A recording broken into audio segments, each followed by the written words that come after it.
Amém. Obrigado, irmãos. Pode sentar. Irmãos, hoje o tema da mensagem é vencendo as tempestades na família. Parece simples, mas se eu trocar na por dar, a mim me parece que se eu dissesse vencendo as tempestades da família, para mim dá a impressão de que é algo fora de mim, algo que eu não faço parte. Por isso eu coloquei esse tema, esse título, vencendo as tempestades na família, na minha família, na sua família. E nós vamos ver que se a nossa família ainda não passou por uma tempestade, como a Raquel disse aqui, pode se preparar, porque a Bíblia nos garante que o povo de Deus faz parte do exército do Senhor. E um exército, ele não é treinado, ele não fica experiente só na tranquilidade, só embaixo da sombra. Então a nossa família passará por tempestades. E nós vamos ver aqui, vamos caminhar na palavra do Senhor, nós vamos ver como é que nós vencemos as tempestades na família. E vocês vão ver que Deus foi tão original essa semana comigo, que Ele me deu alguns pontos de uma originalidade fantástica, de uma criatividade que só Deus poderia ter me dado. Eu vou pedir agora que o Jaime, pode soltar o vídeo, eu queria que você prestasse atenção nesse vídeo. Ao ver esse barco enfrentando a tempestade, eu queria que você pensasse que esse é o barco da sua família, tá bom?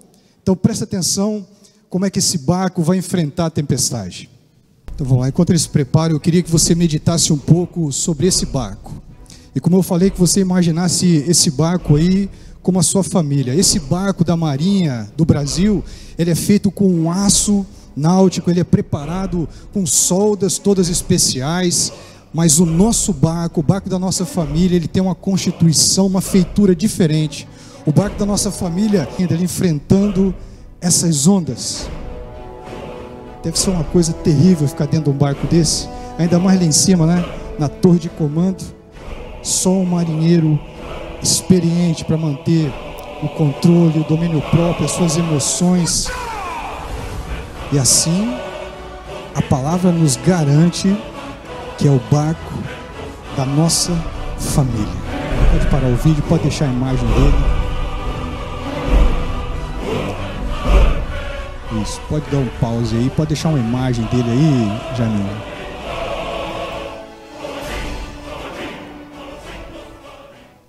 Isso. Meus irmãos, o barco da nossa família é diferente, como eu falei. E o que liga aquilo que dá forma ao barco da nossa família, como eu falei, em vez das chapas de aço, amor, compromisso, paciência, gratidão, o que liga tudo isso e dá forma ao barco da nossa família se chama compromisso. O amor, ele faz parte da nossa embarcação, mas não é o amor que mantém a nossa embarcação firme. É o compromisso que nós temos com Deus primeiro, e depois o compromisso que nós temos com o nosso cônjuge e com os nossos filhos.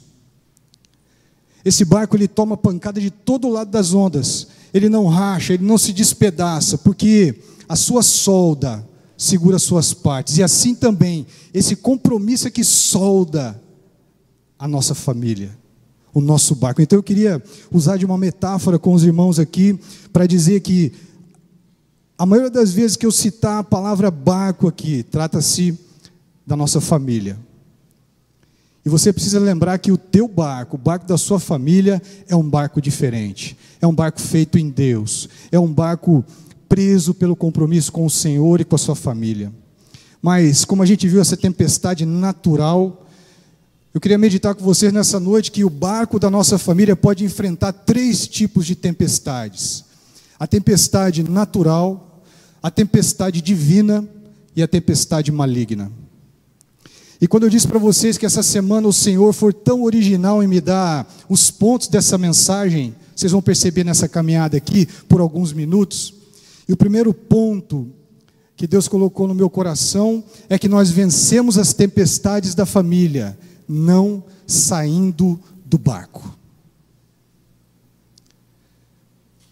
Esse primeiro ponto diz isso, eu quero, se você levar isso aqui no seu coração hoje, você vencerá as tempestades na sua família, se você não sair do barco. Eu queria meditar no primeiro tipo de tempestade, a tempestade natural. A tempestade natural seria como uma dessas, no meio do mar. Não há uma ação direta de Deus, a Bíblia não mostra que a tua família está passando por uma ação de Deus para te corrigir, para te disciplinar. A Bíblia também não mostra que é uma ação de Satanás provocando essa tempestade na nossa família, mas é uma tempestade natural. O que eu quero dizer com isso? Às vezes chegam tempestades na nossa casa por coisas que nós mesmos fazemos. Às vezes nós estamos passando por uma tempestade financeira, e não vai dizer que é culpa do inimigo ou que é uma disciplina de Deus, é simplesmente porque gastamos mais do que ganhamos. Às vezes a gente pode estar passando por uma tempestade na saúde de um membro da nossa família, e não dá para acreditar ao diabo ou a Deus, porque às vezes nós nos excedemos na gordura, nós nos excedemos no refrigerante, e eu luto contra a coca já tem algumas décadas, mas estou lutando. Esse fim de semana mesmo eu já mudei para uma limonada em casa. E às vezes nós provocamos essa tempestade, uma tempestade natural, não há uma ação do reino espiritual, seja do reino celestial ou das trevas, causando essa tempestade. E meus irmãos, eu fui direto na fonte para entender sobre uma tempestade perigosa. Eu falei com o nosso irmão Almir, que é da aeronáutica, e ele me contou o relato de uma tempestade que ele passou, viajando de São Paulo para o Rio de Janeiro, né? Eu achei bonito o nome da tempestade que ele deu, a classificação. A tempestade que eles enfrentaram se chama Columbus, é isso, né, Almir? Cúmulos. Como é que é essa tempestade? Essa tempestade derruba avião, porque ao avião entrar nessa tempestade, ele vai enfrentar ali chuva de granizo dentro da nuvem, ele vai enfrentar raios dentro da nuvem, ventos extremamente velozes. E o Almir me contou que o piloto na hora ali, ele decidiu enfrentar a tempestade.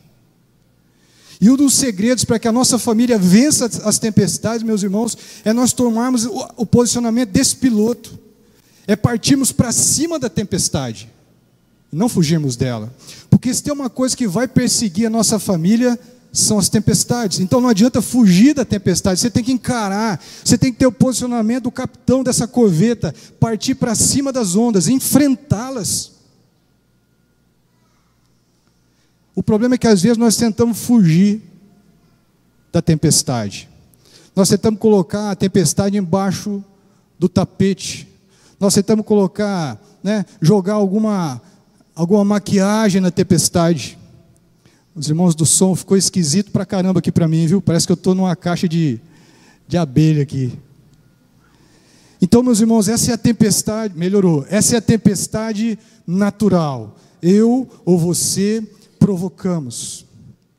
E essa tempestade que o Almir falou, a tempestade de cúmulos, ela tem uma classificação, ela pode se tornar algo pior, ou ela pode diminuir, mas nós precisamos enfrentar a tempestade de frente. E eu queria que você abrisse a tua Bíblia em Atos capítulo 27, versículo 9, para que nós possamos entender o que fazer diante de uma tempestade natural na nossa vida. Você sabe que você tem uma convicção de fé que foi pelos teus erros, e não por uma ação demoníaca, ou não por uma ação divina, que a sua família entrou nessa tempestade.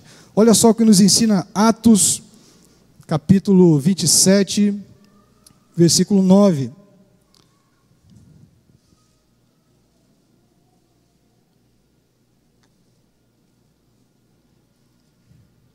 Primeiro ponto, nós vencemos a tempestade na família não saindo do barco.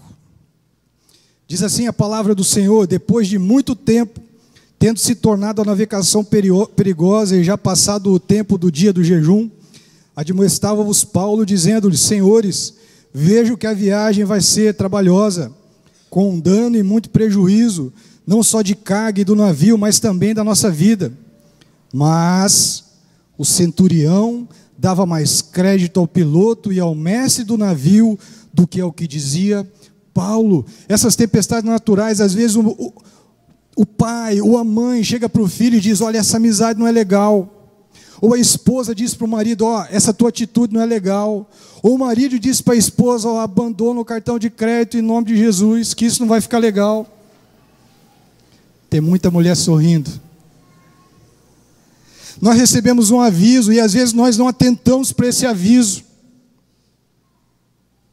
Aqui Paulo diz, ó, é melhor que a gente não embarque nesse navio e enfrentemos esse mar. Mas o centurião, traduzindo para nós hoje, seria um capitão, ele não dá ouvido a Paulo. E às vezes nós recebemos uma orientação pastoral, alguém que está orando por nós, e diz, olha, o Espírito Santo falou comigo sobre a sua família, e você... Não. Eles agiram por conta própria. E diz assim a palavra do Senhor, versículo 10, dizendo-lhes, senhores, Paulo falando, vejo que a viagem vai ser trabalhosa, com dano e muito prejuízo, não só da carga e do navio, mas também da nossa vida. O centurião não levou em conta, versículo 12, não sendo o porto próprio para invernar, a maioria deles era de opinião que partissem dali, para ver se podiam chegar a Fenícia, e aí passar o inverno, visto que o porto de Creta, o qual olhava para o nordeste e para o sudeste. Versículo 13, vem o perigo, soprando brandamente o vento sul, e pensando eles ter alcançado o que desejavam, levantaram âncora e foram costeando mais perto da ilha de Creta. Veja, meus irmãos, às vezes nós estamos com algum problema sério na nossa família e a gente consegue um paliativo, ao invés de tratar de um problema sério no casamento, às vezes de tratar de um problema sério na vida financeira, na saúde, alguma área da família, a gente acha um paliativo. Não, nós estamos devendo, vamos pegar um consignado, vamos pegar um empréstimo, vamos fazer alguma... É um paliativo, não se trata da raiz do problema. É esse brandamente, a gente acha que resolveu, mas o problema está ali, latente, ele está para explodir.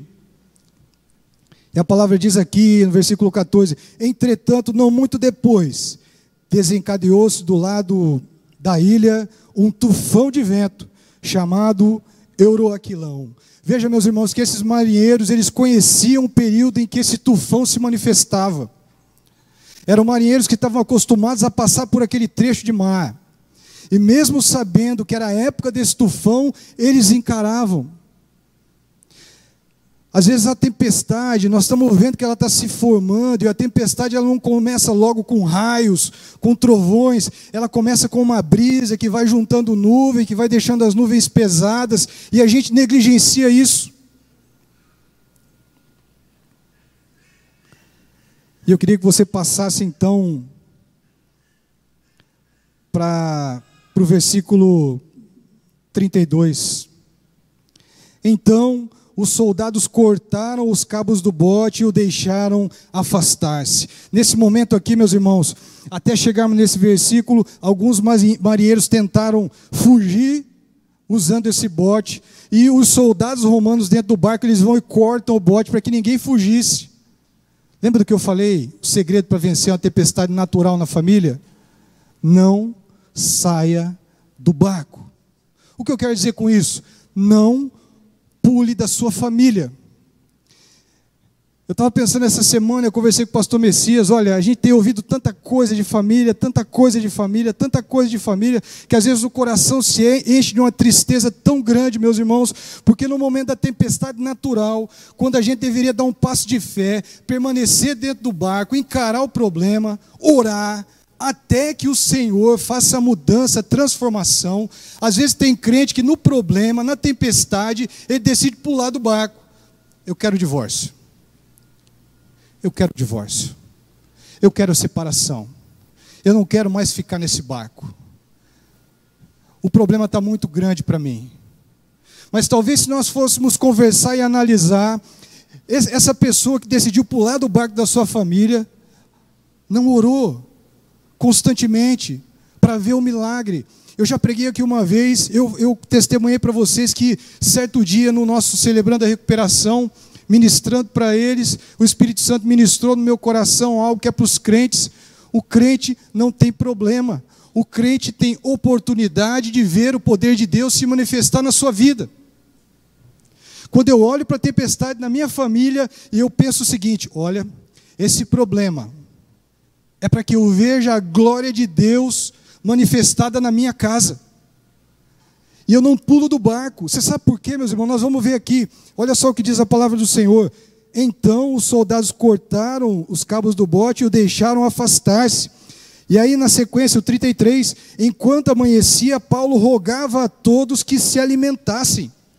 Nós temos aqui pelo menos um homem espiritual nesse barco, é o apóstolo Paulo, e ele tem a visão espiritual que os marinheiros precisavam comer, porque desde o início da tormenta eles não comeram, eles estavam em jejum, trabalhando, aí vem Paulo e diz o seguinte, olha, vamos nos alimentar.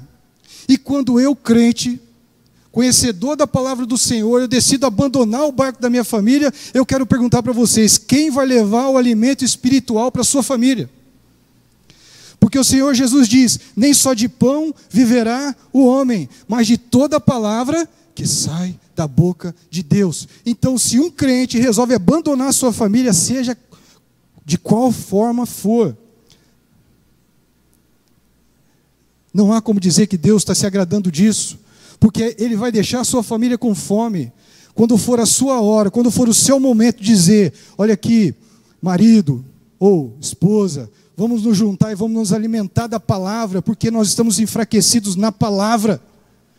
Mas quando chega esse momento, alguns irmãos estão se jogando ao mar.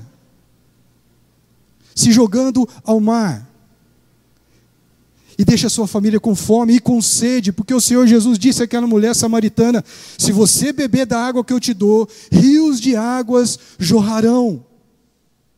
E aí quando eu abandono a minha família, ou quando eu jogo a minha família fora, eu deixo ela com fome e com sede. Porque eu levo comigo o pão da vida, e eu levo comigo a água que jorra para a eternidade. Então veja, a forma como o apóstolo Paulo encara, e ele disse, alguns versículos antes, ele disse para o centurião, olha, eu tive um sonho, o anjo do Senhor apareceu em sonho para mim, e me disse o seguinte, olha Paulo, nenhum deles morrerá, mas importa que todos permaneçam no barco. Nós precisamos permanecer no barco, meus irmãos. Eu não estou dizendo que ao permanecer no barco nós vamos ser coniventes com o erro, nós vamos fazer de conta que não estamos vendo que a nossa esposa está fazendo de errado, ou que nosso marido, ou que os nossos filhos, mas eu vou investir na minha família de tal maneira a levar aquele que está em erro a se consertar. Eu não sei a tempestade que você está passando ou que você já passou, mas pular do barco, ou jogar a sua família fora do barco, não é solução.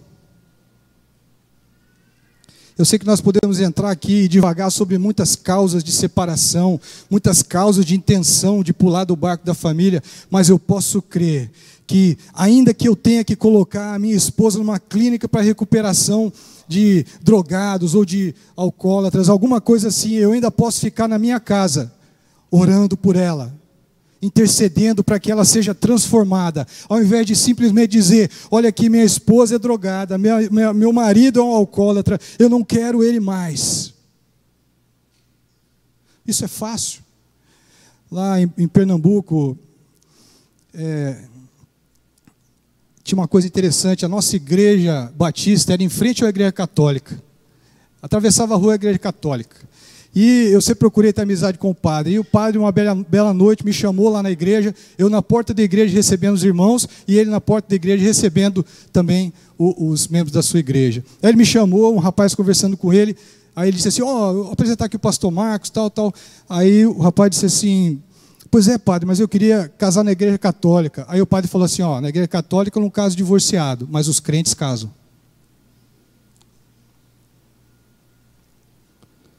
Porque eu creio, nós louvamos aqui, Deus ele vai na frente, abre o caminho, ele faz isso, ele faz aquilo, mas quando chega realmente uma tempestade, aquela que nos balança, aquela que nos joga, nós esquecemos de tudo que Deus pode fazer. E assim como esses marinheiros, nós pegamos a carga que está atrapalhando a nossa navegação e nós jogamos fora. Não, eu não quero mais, eu não aguento mais. Paulo nos dá essa dica. E olha o versículo 36, quando alguém permanece durante a tormenta dentro do barco, com a visão olhando como o apóstolo Paulo fala para Cristo, autor e consumador da nossa fé. Olha só o que nos diz o versículo 36, todos cobraram ânimo e se puseram também a comer. Nós precisamos ficar na nossa família para alimentar os nossos familiares, para que eles recobrem o ânimo e continuem a sua jornada de enfrentar a tempestade, de permanecer no seu curso, indo em direção ao céu. É interessante, meus irmãos, porque em 94, quando eu estava na escola de sargentos do Exército, eu aprendi algumas coisas interessantíssimas. E uma delas foi a técnica militar de remar, que é algo muito interessante. Então, no nosso bote de assalto, que você vai fazer uma operação, alguma coisa, existe um membro da equipe que ele não rema, ele fica sentado. E a gente chama ele de sota-voga. E ele fica assim, ele dá o ritmo da remada. Ele fica hop, hop, hop, hop, hop, hop, hop. E em cada vez que ele diz hop, todos os tripulantes da embarcação afundam o seu remo com a pá e o barco vai à frente. E o barco vai à frente. E ele fica hop, hop, hop, e o barco vai à frente, e o barco vai à frente, e o barco vai à frente. Agora imagina se o sota-voga da sua família, aquele que dá o ritmo, aquele que sustenta, ele salta e se joga no mar. Porque as pessoas pensam que saltando do seu barco, elas estarão em segurança, estarão melhor. Não, meu irmão, olha, aquele mar ali, nós não estamos vendo, mas embaixo da superfície nós temos animais predadores, prontos para nos atacar se nós cairmos do barco. Você vai ser atacado por um tubarão ou por coisa pior. Eu ia falar piranha, mas ia ficar meio esquisito, né? Vamos deixar no tubarão. Se você pular do barco, você vai ser atacado pelos tubarões. Vamos deixar nos tubarões, né? Fica melhor. Mas é isso, a pessoa, não, eu vou pular da família. Não, é muito problema no casamento, na família. Eu vou saltar, saltei. Lá vem o tubarão. Eu até lembro daquela musiquinha, né?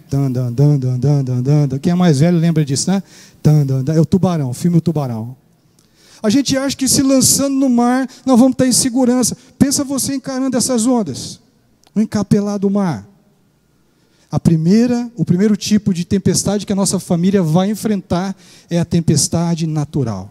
Porque como a Raquel ministrou aqui, o Senhor Jesus disse o quê? Que nós teremos aflições. Qual é a forma de vencermos essa tempestade natural? Permaneça no barco. Eu acho que é a primeira vez que eu vou fazer isso na igreja aqui em 4 anos. Eu não gosto, mas eu vou fazer, porque eu quero que vocês guardem isso. Vou pedir para vocês me responderem, tá bom?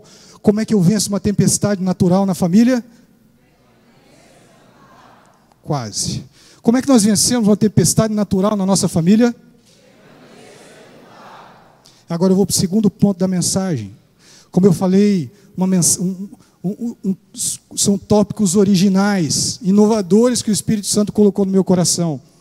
O segundo ponto da mensagem é como vencer uma tempestade divina. Como vencer uma tempestade divina? E a resposta é: permaneça no barco. Viu só que original? O primeiro ponto é, para vencer uma tempestade natural. Agora, para vencer uma tempestade divina, o segredo é esse: permaneça no barco. Porque como nós vimos aqui em um hino, e na leitura que a Raquel fez, o nosso barco é um barco sobrenatural, porque dentro do nosso barco está deitado, dormindo, o Senhor dos senhores, o Rei dos reis. Você acredita nisso? Amém? Você acredita que na sua família, quem está ali repousando, pronto para atender um chamado seu ou meu, é o Senhor Jesus? Então abra aí no Salmo 107, versículo 21 ao 31. Você acredita que Deus pode enviar uma tempestade na sua família? Será que Deus pode fazer isso? Olha só o que nos diz a palavra no versículo, Salmo 107, versículo 21.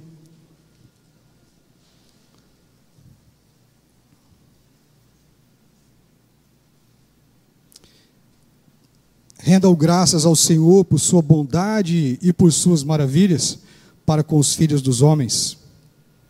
Ofereçam sacrifícios de ações de graças e proclamem com júbilo as suas obras. Os que tomam navios descem aos mares, os que fazem tráfico na imensidade das águas, esses veem as obras do Senhor e as suas maravilhas nas profundezas do abismo. Presta atenção, irmão. pois ele falou. Ele quem? Deus. E fez levantar o vento tempestuoso, que elevou as ondas do mar. Subiram até os céus, desceram até os abismos. No meio destas angústias desfalecia-lhes a alma. Andaram e cambalearam como ébrios e perderam todo o tino. Então, na sua angústia, clamaram ao Senhor, e Ele os livrou das suas tribulações, fez cessar a tormenta e as ondas se acalmaram. Então se alegraram com a bonança, e assim os levou ao desejado porto. Perceba, meus irmãos, que no versículo 25 a palavra nos garante que Deus pode lançar uma tempestade na minha e na sua família. Diz aqui, pois ele falou e se levantou o vento tempestuoso que levou as ondas do mar. Ora, como é que eu percebo, meus irmãos? E na família nós precisamos estar atentos a isso quando uma tempestade vem de Deus, porque a tempestade que vem de Deus, ela tem um bom proveito para nós, para corrigir algum problema, para fazer com que alguém da nossa casa se ajeite, nós mesmos, ou algum membro da nossa família que está no nosso barco. Nós precisamos estar atentos a isso. Ele diz aqui, olha, subiram até os céus, desceram até os abismos. Mais ou menos que nós estamos vendo esse barco. Imagina como é que estava o estômago dos marinheiros desse barco aqui, não é? Eu não sei se já fez uma viagem de cruzeiro, fez um cruzeiro de navio, alguma coisa assim, mas é complicado você ficar dentro do barco, quem não é acostumado, né? Não tem enjoo, não passar mal. Ele está dizendo aqui no versículo 32, andaram e cambalearam como ébrios e perderam o tino, ou seja, ficaram tontos, de tanto que eram chacoalhados nessa tempestade que Deus enviou. O interessante das tempestades que Deus envia, meus irmãos, é que não adianta a gente orar. Não, você vai ter que passar. Porque importa que nós passemos pela tempestade que Deus envia e que possamos aprender aquilo que Ele quer nos ensinar. Você quer ver o exemplo de uma tempestade que Deus enviou? Para que alguém ficasse no centro da sua vontade? Abre lá em Jonas, capítulo 1, versículo 1. Jonas 1, 1. E diz assim a palavra do Senhor. Veio a palavra do Senhor a Jonas, filho de Amitai, dizendo, dispõe-te, vai à grande cidade de Nínive e clama contra ela, porque a sua malícia subiu até mim. Jonas se dispôs, mas para fugir da presença do Senhor. Ele foi para Tarsis e, tendo descido a Jope, achou um navio que ia para Tarsis, pagou, pois, a sua passagem, embarcou nele, para ir com eles para Tarsis, para longe da presença do Senhor. Então nós vemos aqui alguém que está em desobediência a Deus, alguém que sabe do seu chamado, alguém que sabe que tem um ministério, alguém que sabe que Deus quer que ele faça algo na sua obra, e de repente, nós podemos estar vivendo assim. Eu sei que Deus quer que eu faça algo, eu sei aquilo que Deus me chamou para eu fazer no seu reino espiritual, aqui na terra, e mesmo assim eu fico, não, deixa lá, está lá o pastor Messias, está lá a irmã Rosângela, está lá Raquel, Tiago, deixa que eles façam.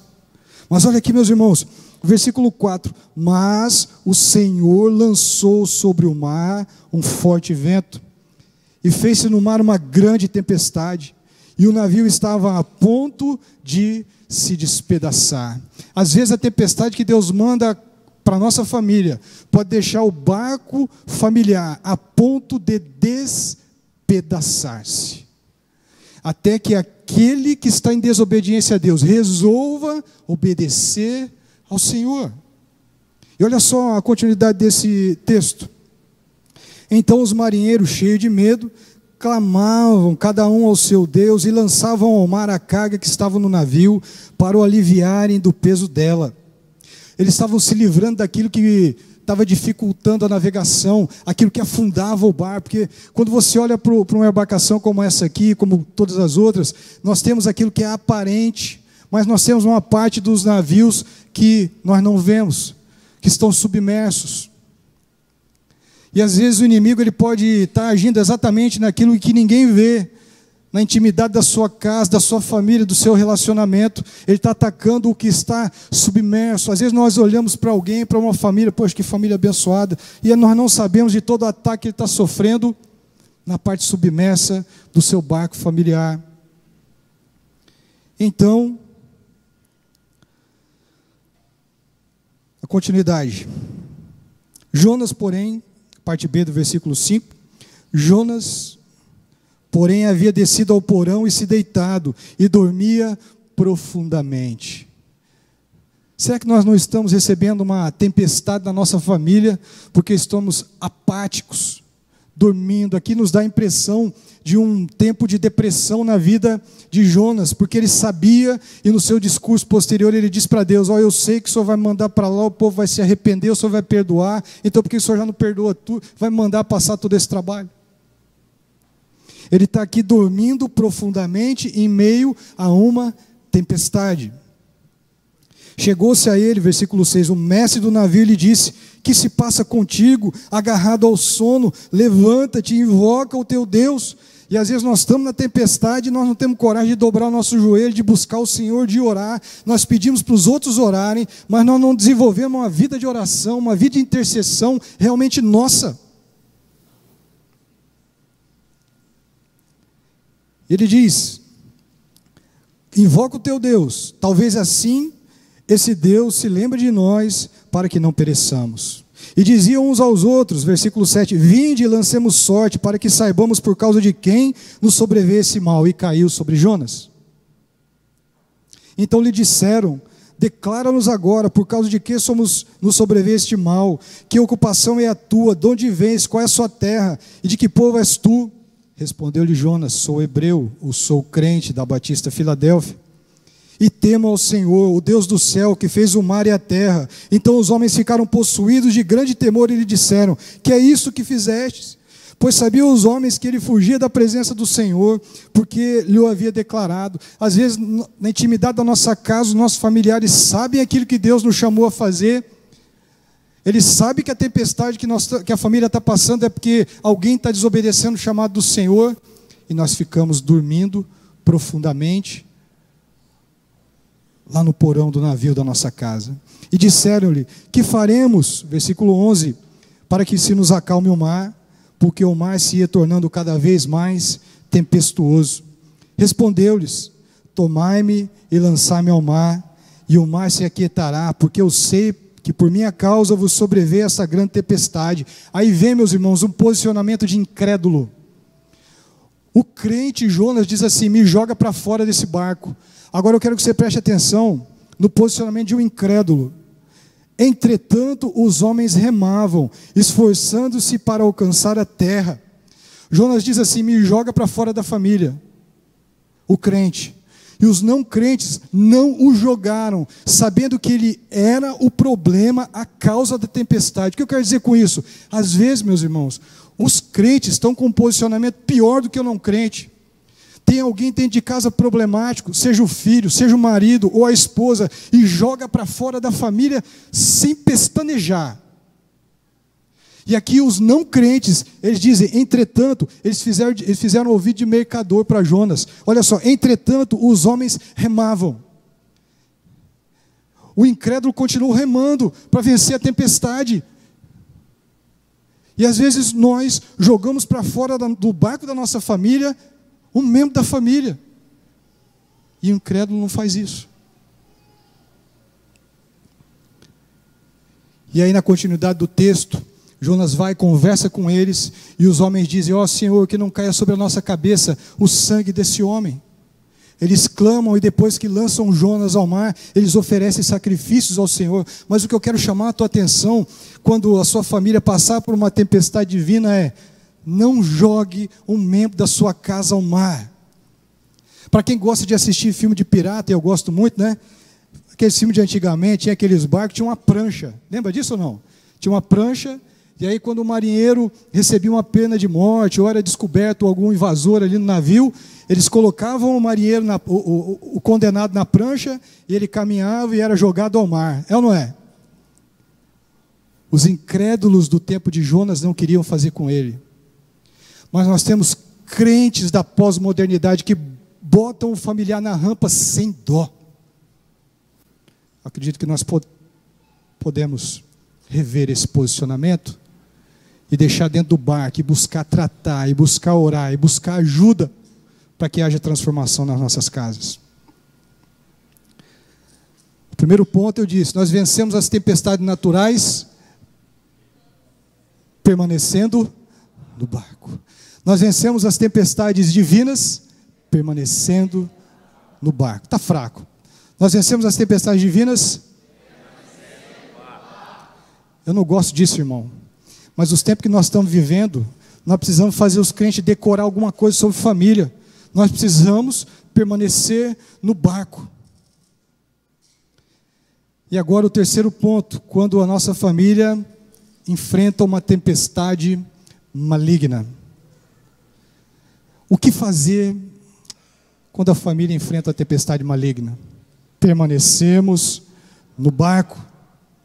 Esse é o segredo da nossa vitória familiar, permanecer no barco. Ainda que alguém pule, permaneça no barco. Eu estava me lembrando do testemunho de um pastor na convenção batista catarinense, certa vez, que ele, antes da sua conversão, ele saiu de casa, abandonou a esposa crente, ele não era convertido, abandonou a esposa, sumiu de casa, ficou 30 anos sem dar notícia. E aquela mulher, ela entendeu que ela deveria orar a Deus, não para que o marido voltasse, mas ela entendeu que deveria orar a Deus até que o seu marido voltasse. E depois de 30 anos, ele voltou. E Deus restituiu o casamento, e Deus deu a ele o ministério, e era e é pregador ainda até hoje, lá no estado de Santa Catarina. Esse às vezes é o problema. Nós oramos para que Deus corrija, para que Deus trate, para que Deus restaure um membro familiar. Nós oramos para que Deus faça, e não oramos até que Deus faça. Isso faz toda a diferença. Então, para vencermos as tempestades malignas, permaneça no barco. Vamos abrir Mateus capítulo 8, versículo 18 ao 34.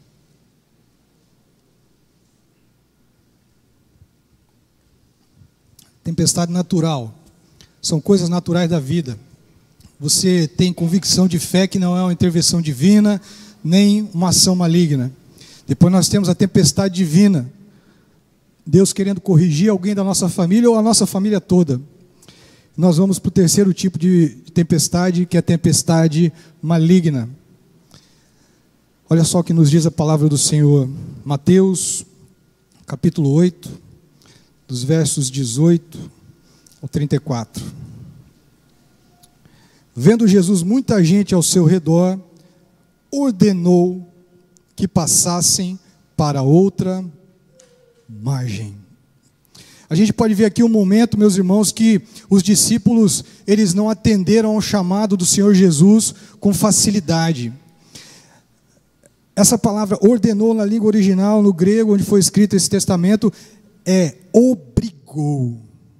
Jesus, ele obriga os seus discípulos a entrarem nesse barco. Sabe por quê?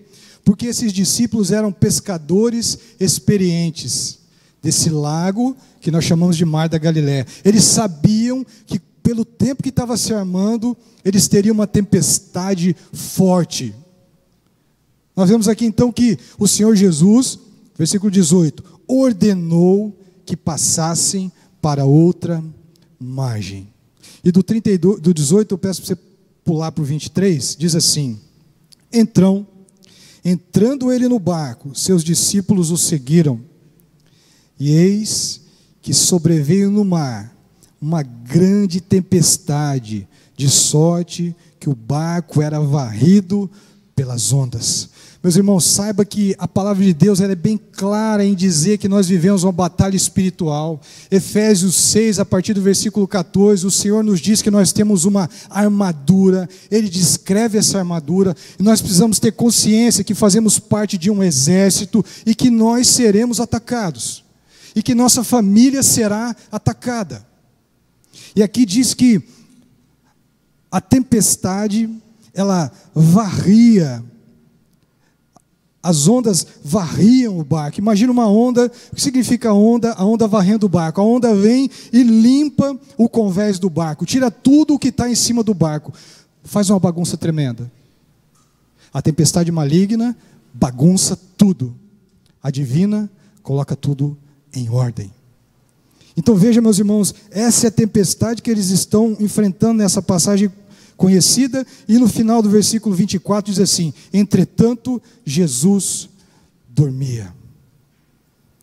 Então, quando eu estou passando por uma tempestade, o que Deus quer de nós é um posicionamento de crente, tranquilo, sereno.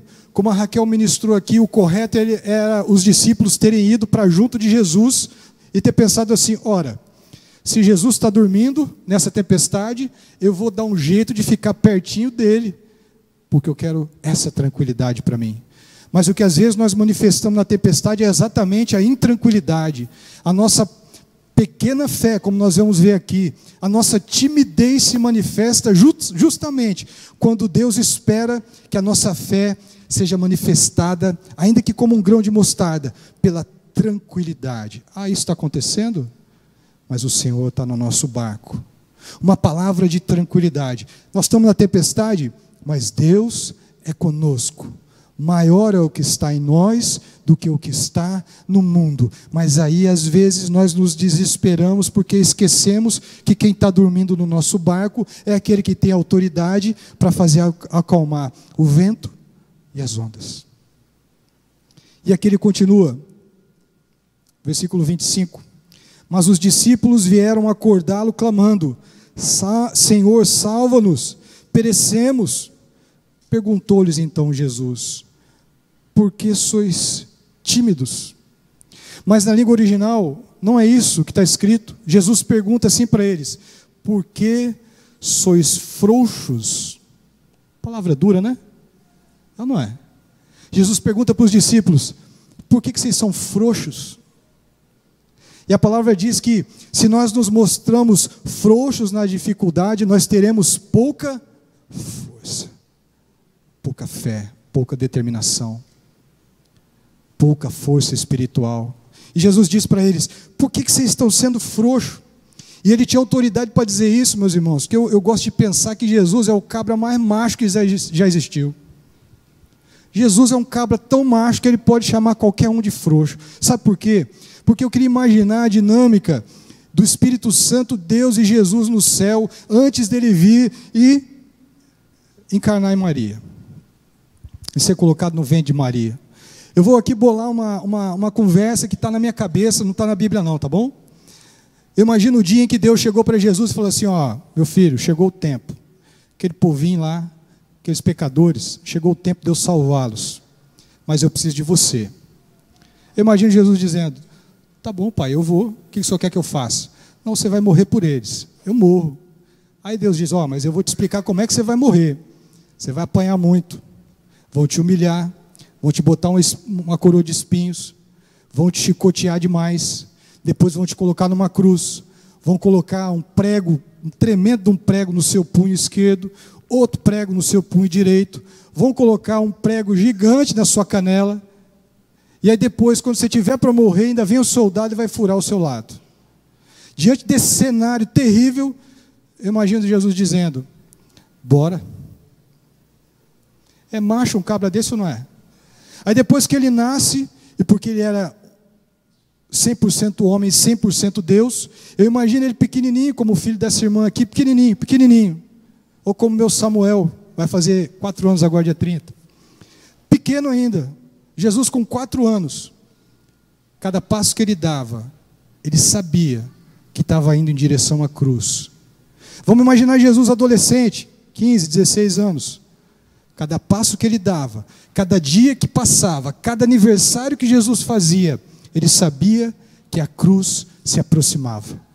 E ele é um cabra tão macho que em momento nenhum você vê ele dizendo: Deus, me leva de volta, estou cansado, esse povo é muito pecador, estão querendo, não vou morrer por esse povinho aqui não, quero voltar. E em momento nenhum você vê Jesus dizendo isso.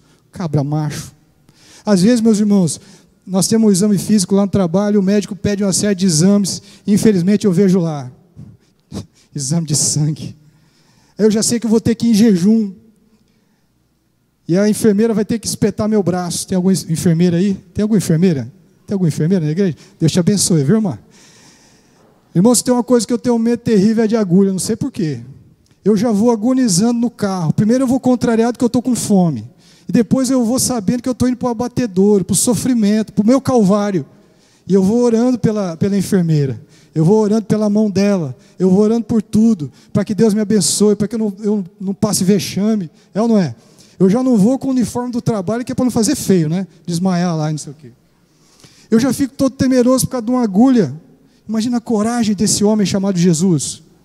Ele sabia de toda a dor que ele ia passar por mim e por você. E ele encarou a tempestade dele. Jesus partiu para cima da tempestade do sofrimento. Ele diz aqui, ó, versículo 26, porque são frouxos, homens de pequena fé. E levantando-se, repreendeu os ventos e o mar, e fez grande bonança. E maravilharam-se os homens, dizendo, quem é este que até o mar lhe obedecem? Como é que eu sei, meus irmãos, que a minha família está passando por uma tempestade maligna? É quando eu e minha família estamos servindo ao Senhor. É quando eu e minha família estamos indo anunciar o Evangelho para alguém. Por exemplo, eu não tenho dúvida que a fuga dessas mulheres da penitenciária essa fuga foi uma tempestade maligna. Eu não tenho dúvida disso, é uma questão de fé particular minha. Porque Satanás sabia que a igreja está se preparando para anunciar o Evangelho, para levar carinho para aquelas mulheres, para levar atenção, para levar uma visita, que inclusive é cumprimento da palavra. Porque Jesus diz que naquele dia, Ele vai dizer assim, ó, estive preso e me visitastes. Você acha que Satanás não ia fazer nada, que ele não ia se levantar, que ele não ia promover alguma coisa? Por isso nós precisamos estar orando por esse trabalho das mulheres na penitenciária, para que Satanás não levante mais nenhuma tempestade maligna, para que esse trabalho possa ser feito, para a glória de Deus. E como é que na palavra nós podemos ver, meus irmãos, que essa tempestade que Jesus passou e acalmou foi maligna? Porque a palavra diz que, vou ler só o versículo 32, aí de Mateus 8, diz assim, pois ide, ordenou-lhes Jesus. Jesus falando a uma legião de demônios, Ele mandou que os seus discípulos atravessassem aquele lago, aquele mar, para libertar uma pessoa das cadeias do diabo. Satanás levanta essa tempestade, tentando impedir que eles fossem lá e libertassem um homem das cadeias de Satanás. Por isso que todas as vezes que você se propor a criar um lar de paz, a ser um líder de PGM, a participar do louvor, a ser um professor de escola bíblica, a ser um professor do culto, ore, porque pode ter certeza que você passa a ser um alvo especial para Satanás. Se nós fôssemos conversar aqui com os líderes de PGM, por exemplo, nós teríamos testemunhos de batalhas e batalhas e batalhas e tempestades para manter o PGM em funcionamento, para manter os irmãos juntos de si. Sabe qual é a prova, meus irmãos, que a gente pode ver de que essa tempestade foi maligna? Primeiro, porque Jesus, Ele se levanta e Ele dá uma palavra de ordem, Ele ordena para que o mar e o vento se acalmassem. Se fosse a tempestade divina, Jesus não faria isso. Ele ia lutar contra si mesmo. E olha só o que nos diz o versículo 1 de Mateus 9. Entrando Jesus num barco, passou para o outro lado e foi para a sua própria cidade. Agora nós estamos no caminho inverso que Jesus estava fazendo na tempestade, e você pode ver no versículo 1 que em momento nenhum, na volta de Jesus, acontece uma tempestade. Ele volta tranquilo para o outro lado. Satanás não levanta outra tempestade para tentar afundar aquele barco e matar os discípulos. Aqui diz, Jesus entrou no barco e foi para a sua própria cidade. Mas o que eu quero lembrar você, para finalizar esse ponto, é que os discípulos, em meio à tempestade, permaneceram no barco. Se for uma tempestade natural, O segredo da vitória para a nossa família é permanecermos no barco. Se for uma tempestade divina, o segredo da vitória, permanecermos no barco. E se for uma tempestade maligna, o segredo da vitória da família sobre essa tempestade é permanecer no barco. E para concluir, eu queria fazer uma comparação entre barcos. O nosso irmão Alexandre, ele assumiu uma igreja, está pastoreando uma igreja, só que ele é oficial da Marinha, ele é capitão de corveta. E hoje de manhã eu liguei para ele e disse assim: irmão, me ajuda a entender se é uma tradição de Hollywood ou se realmente existe aquela conduta do capitão do navio em ficar e ser o último e, se preciso, morrer dentro da sua embarcação. É verdade isso ou é lenda de Hollywood? Aí o irmão Alexandre falou: não, pastor Marcos, é verdade. Eu disse: mas por quê? É uma coisa de honra, alguma coisa assim? Ele: não, é porque o capitão é o mais preparado. O capitão é aquele que tem o treinamento para tirar o barco, para tirar a embarcação da tempestade. O capitão sabe até quanto de pressão o seu barco pode sofrer. O capitão da embarcação sabe qual a velocidade de vento que o barco suporta sem adornar, né? Sem virar, sem tombar. Eu disse assim: mas irmão, eu falei para ele, a gente vê nos filmes que tem barco que as pessoas pulam, tem barco que não pula. Ele falou: pastor Marcos, é o seguinte, existem dois tipos de embarcação: a embarcação civil e a embarcação militar, que foi o que a gente viu aqui. Ele disse assim para mim: olha, na embarcação comercial ou civil, é obrigatório durante o naufrágio ou uma tempestade, a tripulação colocar colete no salva-vida nos passageiros, lançar os botes ao mar e colocar as pessoas dentro do bote. É obrigatório salvar a vida das pessoas na navegação civil, comercial. Mas ele disse assim: pastor Marcos, na navegação militar não existe essa possibilidade. Os marinheiros ficam dentro do barco, mesmo que o barco afunde. Não é só o capitão que fica no barco, todos permanecem no barco. Eu disse: mas por que isso, irmão? Por que todo mundo vai morrer? Porque nós combateremos até a morte. O nosso barco familiar, o nosso barco cristão, o nosso barco crente não é um navio transatlântico. O nosso barco da família cristã, ele não é me fugiu o nome daquele barco que a gente faz cruzeiro, como é que é? Transatlântico, eu falei certo, né? A nossa família não é um barco transatlântico, onde nós estamos para ter só prazer, para ter só alegria. O nosso barco não é um barco comercial, porque no transatlântico, que você vai lá para a piscina, né? Quem já teve essa possibilidade, né? Eu fico vendo só em filme, eu não fui ainda. Mas tem lá piscina, tem restaurante, né? Tem uma série de coisas boas. Isso é o barco comercial. Esse barco é para quem não crê em Jesus. Esse barco é para quem realmente não está firmado na fé, não tem maturidade cristã. Meus irmãos, o nosso barco, o barco da família dos crentes, é um barco militar. É um barco, não é só onde o chefe, o capitão, ele fica até o barco afundar. É onde nós, os marinheiros, vão ficar remando, ainda que o barco esteja afundando. Nós vamos remar, porque nós cremos que se o barco afundar, Jesus está dentro dele e vai trazer o barco da nossa família do fundo do mar, se for preciso. A partir do momento em que nós, da Igreja Batista Filadélfia, olharmos para a nossa família e pensarmos o seguinte: esse barco é um barco do exército do Senhor Jesus. Ou melhor, esse barco é um barco da marinha do Senhor Jesus. E o nosso compromisso é ficarmos juntos até o final. Não há alternativa. Eu gostei da frase do irmão Alexandre. Ele falou: pastor Marcos, num barco da marinha militar, nós não temos a alternativa de saltar do barco. Nós não temos a alternativa de voltar. Nós só podemos ir para frente. Que Deus nos ajude e que você decida encarar a sua família como um barco que pertence à marinha oficial do Rei dos reis. Não saia dele por nada. Combata a tempestade. Meus irmãos, parta para cima da tempestade. Enfrente o problema que a sua família está passando. Não saia do barco. E assim venceremos todas as tempestades. Que Deus nos abençoe.